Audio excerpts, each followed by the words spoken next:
आपका हमारे ब्लॉग राधे राधे में स्वागत है। आज हम आपके लिए हनुमान जी की कहानियों का संग्रह लेकर के आए हैं जो बहुत ही दिलचस्प है और आपकी आस्था को भगवान हनुमान जी की भक्ति में और भी बढ़ाएगा।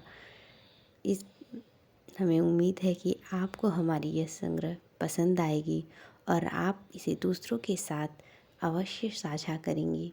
तो चलिए आइए आज की कहानी में चलते हैं। एक गांव में राम सेवक नाम का एक गरीब किसान अपनी माँ जानकी के साथ रहता था। राम सेवक हनुमान जी का भक्त था और हनुमान जी की दिन रात पूजा करता था। राम सेवक के ऊपर गांव के जमींदार का काफ़ी कर था, जिसे न चुकाने के कारण से जमींदार के गोदाम पर मजदूरी करनी पड़ती थी। राम सेवक सुबह जल्दी उठकर अपने खेतों में काम करने चला जाता था।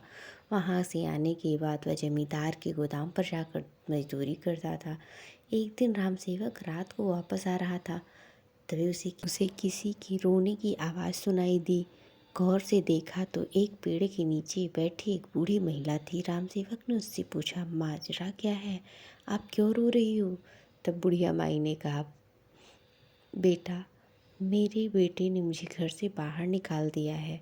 उनकी बात सुनकर राम सेवक को बहुत गुस्सा आया। उसने कहा, माँ जी, कोई अपनी माँ को घर से कैसे निकाल सकता है? आप मुझे अपने घर ले चलिए, मैं आपके बेटे को समझा दूँगा, आपको रखने के लिए मना लूँगा। तब बुढ़िया माई ने कहा, बेटा, वह नहीं मानेगा। वह अपनी पत्नी की बात मानता है और उसकी पत्नी मुझे पसंद नहीं करती। राम सेवक बुढ़िया माई को अपने घर ले आया। अगले दिन मंगलवार था। राम सेवक हनुमान जी की मंदिर जाया करता था। तब बुढ़िया माई ने कहा, बेटा, मुझे भी साथ ले चलो। राम सेवक उन्हें लेकर मंदिर पहुंच गया, हनुमान जी की पूजा की और वापस घर की ओर चल दिया। तभी बुढ़िया माई ने कहा, बेटा, मुझे यहीं छोड़ दे, तेरे घर कब तक रहूँगी? यहीं हनुमान जी की सेवा कर लूँगी, मेरा मन भी लगा रहेगा। राम सेवक ने कहा, नहीं माता जी, मैं आपको अकेला नहीं छोड़कर जा सकता। आप मेरे घर चलो, वहीं आराम से रहना। लेकिन बुढ़िया माई नहीं मानी। राम सेवक ने कहा, ठीक है माता जी, लेकिन रोज़ आपसे मिलने आया करूँगा। जब तक आपका मन करे यहीं रहना, नहीं तो मैं आपको अपने घर ले जाऊँगा। एक दिन राम सेवक मंदिर गया, लेकिन उसे वहाँ बुढ़िया माई नहीं मिली। उसने मंदिर के पुजारी से पूछा तो उन्होंने बताया, बेटा, वे अगले दिन यहाँ बैठी थी, तभी उनका बेटा और बहू यहाँ आए और बुढ़िया माई से लड़ने लगे। हम सब ने उन्हें यहाँ से भगा दिया, लेकिन उनके जाने के बाद बुढ़िया माई रोती रही और फिर न जाने कहाँ चली गई। यह सुनकर राम सेवक रोने लगा।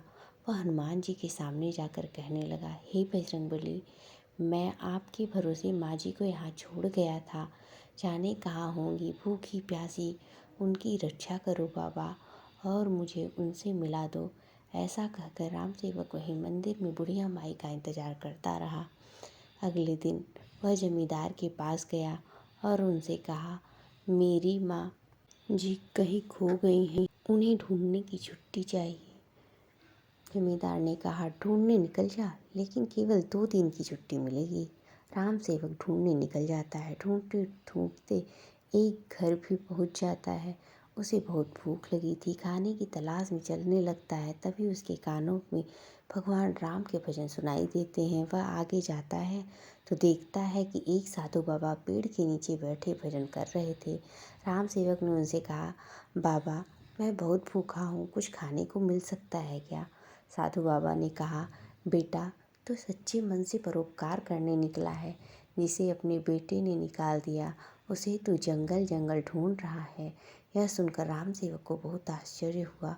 उसने कहा, बाबा, आपको कैसे पता?